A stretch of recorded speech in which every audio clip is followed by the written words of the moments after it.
Hello and a very warm welcome to this week's programme. Now, I'm delighted to welcome a real live soap star as my guest today. After a 5-year stint in the army, he began his acting career working in repertory and minor TV series before landing a role in Coronation Street, appearing in the very first episode. Viewers have watched him grow up as Ken Barlow, a university graduate, young rebel, teacher, community development officer, newspaper man, supermarket trolley man, and currently we see him back in the classroom. Well, on screen, he has been married 3 times and widowed twice, fathered 3 children, I think, and is the only original cast member still in this serial drama. Well, welcome indeed, William Roache, MBE, to Manx Radio and to the Geraldine Jamieson interview. Thank you very much. Lovely to be with you, Geraldine. Now, I've caught up with you, William, earlier this week. Actually, You were over here on a very brief visit, less than 24 hours to our Isle of Man.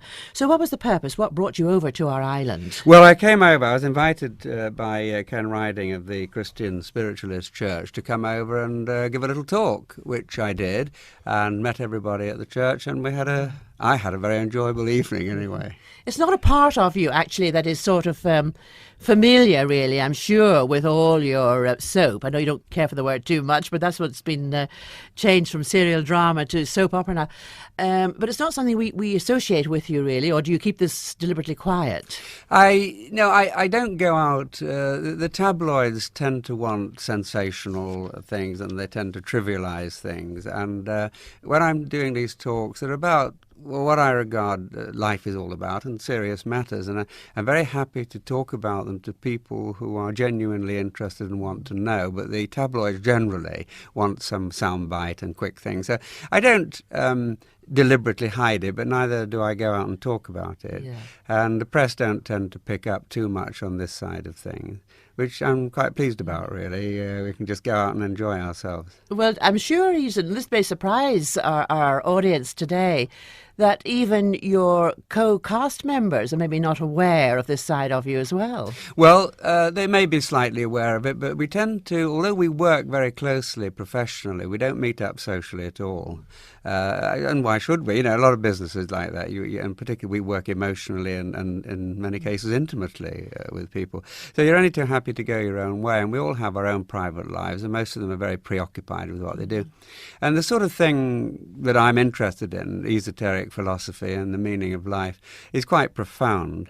So though people don't, they possibly know, and just occasionally someone will come up and ask me about it. And I'm very pleased when that happens, and I'm happy to talk about it. But other than that, I don't know. Well, let's just skim the surface a little, if we may. You were always searching for the meaning of life. Death scared you. Yeah. No one can cope with infinity. That's impossible. You obviously listened to the talk last night. Well done, Geraldine. That's very good. Yeah. But what I think, of course, affected us all there is the death of a very small child. Yes. And you lost a daughter of yours at just 18 months. 18 months, yes. And facing the funeral 4 days after that death. Presume it was a cot death, was it? It wasn't actually a cot death, no. It was some sort of acute bronchial, not actually pneumonia, but doctors said they've seen children die actually in front of them, but their little tubes get totally sort of blocked out. And it was awful. It just happened very quickly from what was a bad cold to literally went up, saw her in a bed, made her comfortable. Half an hour later, she'd gone. And it is the most devastating thing when a child, it's awful when any close relative dies, but as I said last night, with a child, there's an added feeling, because you're a parent, of guilt, that somehow you've let them down. And it was the most awful. Grief was a physical pain. You don't expect to outlive your children. No, anyway. You don't. Absolutely right. And at a tender age like that of 18 months, personality was just coming through and everything. Little Edwina, you're getting to know them. And suddenly gone. You just can't believe it. And so my wife and I went through incredible grief. I didn't realise grief could be physically painful like that, but it was. And I tried to talk to people. I picked the phone up. I just burst into tears. I couldn't go out, speak to anybody. And then the thought of facing the funeral was, I didn't think we'd be able to do it. I was going to carry the coffin myself. But on the morning of the funeral, I woke up and I saw this, I call it a glory, like a golden circle, and Edwina's little smiling face was in the middle of it. And I know it wasn't a dream. I actually saw that, and with it came a wonderful feeling of peace. I'm not saying all the grief went, but it lifted to make everything bearable. And from then on, we tried to enjoy the moments that we had with her. I mean, I know she'd gone on. I know where she is. This is the temporary place. The spiritual realms are our permanent home, and she's there. Just that vision of her, though, reassured you that she was all right, and in probably trying to reassure you. Oh, there's no doubt. That was for my benefit. And she, as a child, wouldn't have been able to do that. That was an angelic thing. There would be great beings, I believe in angels, and they would have manifested this to help me. And my wife, she said at the same time, though she didn't see this, she felt this lifting, this feeling of peace or less grief. Definitely done for my benefit, but an act of love. And to get a manifestation like that done, as I understand it from the other realms, needs a great being, an angel or something like that, to help assist in that. And there was that feeling, a wonderful feeling of happiness. Do you think, do you believe in destiny? Do you think our paths are laid out here? Up to a point. We come in with a destiny, things to fulfill, and a way of life. But it's up to us how we respond. That is our main thing, our reaction. And if we can learn forgiveness and to love and serve and forget ourselves, then everything is much easier to cope with. That's like striving for perfection. Oh, we are striving for perfection, and yes, it's a long way off, and none of us are. I mean, I can talk about these things. I'm far from achieving them, but then these are how I understand them, and we must strive. Yeah, this is what we're here for, to learn, and we are imperfect beings, otherwise we wouldn't be here. But our permanent home and our main home is on the spiritual realms, and we come here to develop and learn and enjoy it if we can. I don't know whether you felt that your destiny was to become this long-standing actor, you know, in Coronation Street. But let me just set the scene regards that for our audience. Ken Barlow, as I've said at the top of the programme, was in the very first episode of Coronation Street. And that was broadcast live from Granada Studios on ITV on the 9th of December, 1960. I presume that's etched in your mind, Absolutely. William. Well done. You've really done your homework, Geraldine. Absolutely. It is etched in my mind because it was the first episode, which we'd done as a pilot before, so I knew it quite well. But the fact it's live television is really frightening. But in those days, quite a lot was live, and it was more commonplace. Even some of the commercials used to cut to a studio and do them live. They were really crude and unbelievable. So live in those days wasn't so bad, but I presume you're going to get on to the live one that we did 2 years ago. Oh, that was 40 years later, of course, for the 40th anniversary. And everyone kept saying, well, it's all right for you. You've done it before. I thought, yeah, that was 40 years ago, and things are very different. And this was a special hour-long. It was an hour-long, and always on live programmes. If you got some outside scenes, you pre-shoot those, because you don't know what the weather's going to be. But we didn't even do that, because the studio opened straight onto the street. And we actually filmed the exterior shots. It could have been raining, galing, anything, as well as the interior. And we knew that about 20 million people were going to be watching, 18 million of whom would be sadists looking for the mistake. Fortunately, it went smoothly, but it absolutely terrifying. But you were completely at the centre, very much at the centre of the storyline for that, which involved the tarmacking of the street. Oh, yes, taking the old cobbles up. How dare they even think of it? Yes. So how did it feel, actually, when you were doing it? Well, when you're in the theatre, you get very nervous. If anyone, and all actors get nervous and quite petrified, but usually once the play starts, you get into it, and that's fine. With this, I was on the first scene, which was out on the street, and you stand there waiting, and you hear the countdown, and then you hear the theme tune, and the adrenaline's pumping, and then the floor manager standing there with his hand raised, and when he drops his hand, you start.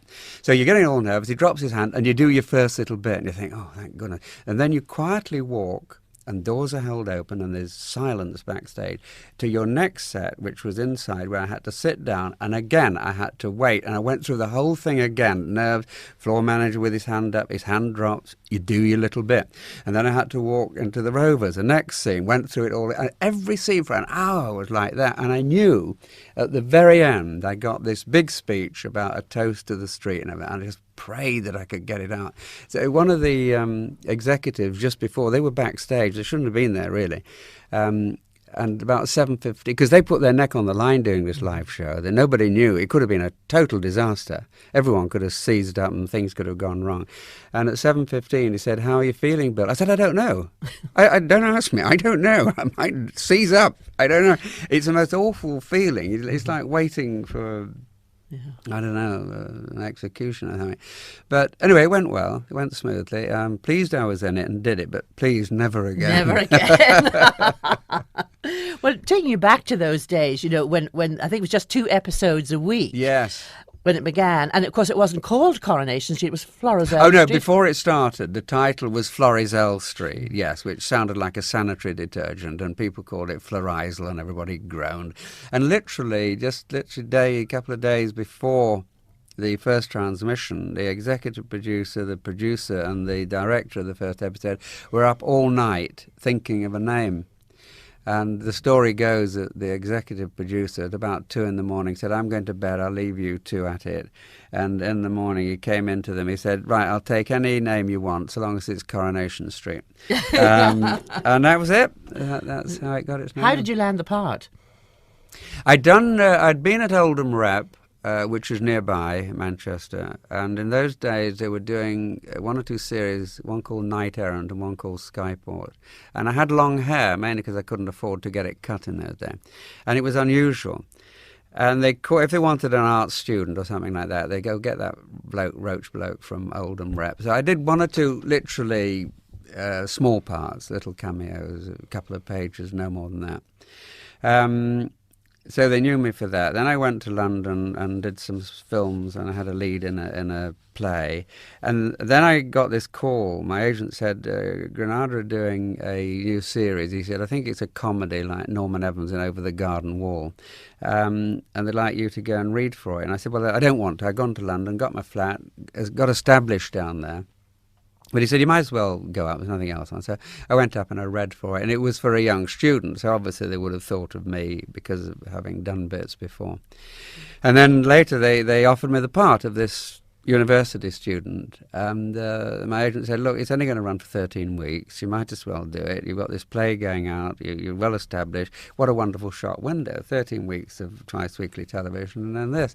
So it's been a very long 13 weeks, hasn't it? 42 years. It certainly has. Yeah. Well, your character, Ken, stood out at the very beginning because he thought that he was a cut above the other characters in the street. And there was this marvellous, famous scene, really, in that first episode in which you told your father that it was quite common to have a sauce bottle on the table. Oh, well done, Geraldine. Yes, absolutely right. He had the sauce bottle, or the milk bottle was it on the table as well? I can't remember. But yes, common. And he said, "You're a right little snob, Ken Barlow," and he wanted to take his girlfriend to the Imperial Hotel where his mother was a cleaner. His father objected to that. But he wasn't really a snob. He's the only one from the street who went to university and got a degree. Nowadays, it's easier for people to do that. In those days, it was fairly rare. So he didn't see himself as a snob. He just wanted to get on in life and improve himself a bit. So the problem with Ken has always been, being an intellectual, having a university degree, why did he stay? So he had this awful weakness of relationships. I mean, he's killed off his family. I call him a one-man Greek tragedy. Mother run over by a bus, and one wife committed suicide, and so on. And so he had this thing where he's had all these 23 girlfriends and 3 wives. Doesn't mean he's a Romeo. It just means he's rather pathetic and can't hold on to anybody. So he has this weakness of relationships. Well, perhaps the biggest storyline, of course, of all time regards soap has been this Ken, Deirdre, yes. Mike Baldwin sort of love triangle. And it was also the first big soap storyline that the newspapers really got the attention of the press. Absolutely right. Prior to that, you see, we were a drama serial. People forget this. We were in the time of Look Back in Anger, method acting, and we were state of the art really when we started. Then suddenly all these soaps came along and others joined us, and it was the Ken, Deirdre, Mike triangle that the papers suddenly realised. We were actually they showed the front page of a paper on the news, and it was flashed up on the Manchester United football ground. Ken stays with Deirdre. They realised that majority of their readers were interested in the soaps. And it started that interest. And from then on, every tabloid employed somebody specially to get gossip and news about soap. So we're responsible for all that, really. But yes, in those days, it was different. We did 2 a week. We had a lot of rehearsal, and it was very tight ship and very good. Now we do 4 to 5 a week. We have no rehearsal. You have to be word perfect, and there's no prompting. You literally just go in and do it. Well, does this increase, the number of programmes per week, affect the quality of the finished product, though? Well, inevitably, sometimes you do a scene and you know that it should have been shaped and it should have had highs and lows that weren't there. You don't have the time for that. But basically, it seems to work pretty well. Sometimes you used to find at the first reading you'd hit something really good, and then you spend the rest of the time at rehearsal trying to get back at that. Sometimes you hit things really well, but you don't have the time to polish and shape up. Even now, though, famous names are brought in. I mean, usually to play, actually, the comedy characters. Roy Hudd, he appears regularly as the funeral director, Archie Shuttleworth. And Maureen Lipman recently made a short guest appearance as the landlady, Lillian Spencer. How much do you enjoy, working with these people, who are real actors and actresses, of course, and what do they bring to the street? Absolutely wonderful. Maureen Lipman was a delight and very refreshing, true professional and brilliant at her job. Very sweet person. And Roy Hudd is just a delight. He's just like he is, always getting a laugh, but in a very nice and gentle way. He's a really, really nice man. In fact, we had a scene once where Ken and Deirdre came home into the hall, and they heard in the front room noises that sounded like Archie and Blanche were doing something they shouldn't be doing. We were looking absolutely aghast. And then eventually we opened the door, and he was talking about getting his leg over and things like that, and he was teaching a ballroom dancing. So the shot was Ken and Deirdre looking in the door and a look of relief and smiling. But of course, when we did that, all we were actually seeing was a camera. So we came to do that shot. The director said, "Okay, you just open the door, look in, look to the left of camera where they would be, and do a look of relief." And you're actually doing it to nobody. But when we did it, Roy Hudd was there, and he dropped his trousers, and he helped us tremendously with the expression we had to give. But that's Roy. He's a lovely man. Lovely man. Now, of course, it is commercial and ratings-driven serial drama. So when the producers tried to jazz up the street, and run perhaps modern sensational storylines like teenage pregnancy, drug addiction and religious cults, do you find that a bit sort of tiresome to have to take on? It's a very difficult problem for them, because the thing about Coronation Street is that it is slightly out of date. It is a slightly feminine, slightly camp Lancashire backwater, and it is meant to be. We're not meant to have the upfront big stories of EastEnders. On the other hand, though, if you don't have some, people say you're really out of date and you're out of touch, so they've got to strike that balance. In 1997, Brian Park took over control of the street from a producer's angle, and he actually was nicknamed the Axeman because he controversially sacked several very popular characters and introduced these newer, hard-hitting, racier storylines. Were you ever sort of fearful of your situation? Well, it was very worrying. Brian Park came, and for 2 months I didn't speak to him or hear anything about him, but these people were disappearing, and he said he had a couch put outside his office for people to sit on before they got the act. If you were summoned upstairs, it was really worrying. As I said, for 2 to 3 months, I hardly spoke to Brian at all. And then I got a message from his secretary saying, "Brian would like to have lunch with you." I thought, "Oh, crikey, here we go, So we arranged this lunch, and here I am. We chatted away, and I chatted away about how difficult it was for him and things like that. And we drank some champagne, and then he went to leave at the end of an hour and a half, and he just said to me, "Well, welcome aboard, bro." And it was 4 o'clock in the morning. I sat bolt upright. I thought, what does he mean? I've been here for sort of 38 years, and he's suddenly saying, well, and I realised that he was just checking through everybody. But Brian knew what he was doing. He was a programme maker, and by and large the street thrived under him, and he did rejuvenate. Pruning is good up to a point, like a tree. Overdo it, it dies. Don't do it enough, and it weakens it. And I think he got it right. Well, now, your character, Ken, has really been involved in really, I suppose, all the dramatic and certainly important comical storylines. Do you prefer the serious stuff or the comedy acting? I personally prefer the comedy, but they found that I'm quite good at the tragedy. Timing is very important in comedy, of course. Timing is essential in comedy. It is absolutely crucial. And in the drama, you've got to know how to hold it and hit it right. Because I had these heavy stories, and I can cry, actually. Not a lot of actors can't cry. They sort of pull faces and make a noise, but I can actually cry. How do you do that? Do you think of your pet dog or something? Yeah, you can think about something like that, but I can actually do it. Just like I can giggle, and I've done that a few times. I've wept, and I can shout and scream and keep going quite effectively. So they tend to think that's best for Ken. And also, being a teacher of responsibility, I think they feel they can't make him too frivolous or too ridiculous, which is a shame, because I do get the odd bits of comedy and I really enjoy it. Of course, there's a price to fame. I mean, you obviously lead a very comfortable life. You live in Winslow. I think that's well known to people, which is a very nice part of the world. But there's a price for fame. I mean, you can't go into a restaurant. You can't go abroad on holidays. In fact, there's a lovely story about the Orkneys. Oh, yeah. Yes, that's true. I mean, you just Case in point. I went up to, there's a friend of mine who was a teacher and was working up in the Orkneys, and I just went to visit him, and literally within 5 minutes the whole village knew I was there, and they all turned out. It's very nice, that. It's very sweet. Normally it makes people happy, particularly some of the older who live on their own, who treat us like family and write me letters like, get your hair cut and get some weight off, but it's well-meaning and caring. Yes, you can't... housebreaking wouldn't be an option as a job.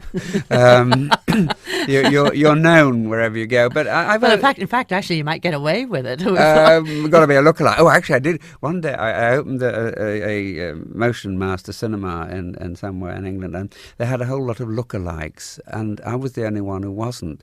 And standing amongst them was the only time I felt peculiar, and I realised everybody looking would think I was a lookalike.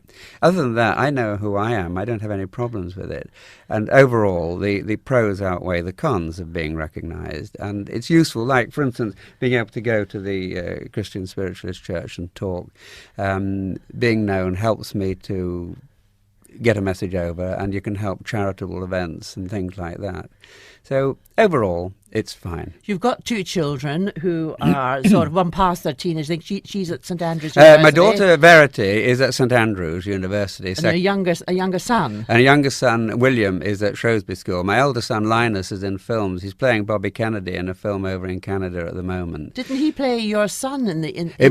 When he was 9, he did, yes. Just for a short time, he played my son in the street. A young William, who's at Shrewsbury, also wants to go into acting. He's just 16, just starting his A-level, so we'll see. You're not going to put him off?